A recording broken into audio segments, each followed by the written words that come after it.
আমি পুষ্টিবিদ কাজী হামিদা বানু বর্ষা কাজ করছি উত্তরা ফার্টিলিটি সেন্টার লিমিটেডের সাথে।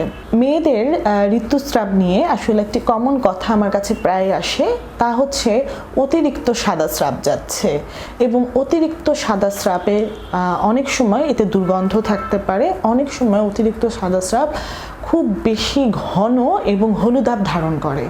এই দুটোই কিন্তু পিসিওএস বা পিসিওডি এর একটি সিমটম।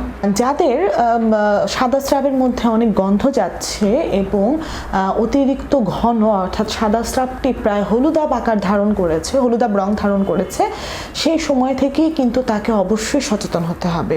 অর্থাৎ তার কিন্তু বডিতে ফাইবারের পরিমাণটা কমে গেছে, তার বডি থেকে ম্যাগনেসিয়াম, পটাশিয়াম, সোডিয়াম অর্থাৎ ইলেকট্রোলাইটের ইমব্যালেন্স হওয়া শুরু হয়েছে। পাশাপাশি তার কিন্তু ট্রাইগ্লিসারাইড অর্থাৎ টিজি লেভেলটাও বেড়ে যাচ্ছে। এই বিষয়গুলো মাথায় রেখে আমি যখন একজন পেশেন্টকে রিকমেন্ড করি যে যেহেতু আপনার সাদা স্রাব অতিরিক্ত ঘন যাচ্ছে এবং এটি দুর্গন্ধযুক্ত, তাই অবশ্যই আপনাকে দুটো জিনিস অবশ্যই মেনটেন করতে হবে। নাম্বার 1 হচ্ছে সব ধরনের ট্রান্সফ্যাট জাতীয় খাবার একদম বন্ধ করে দিতে হবে।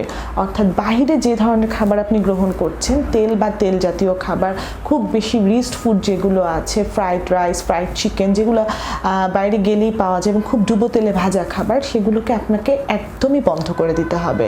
এর পাশাপাশি হচ্ছে আপনি যদি একটু ক্যাফেইন বন্ধ করে দিতে পারেন, সেটাও আপনার জন্য খুব বেশি উপকারী।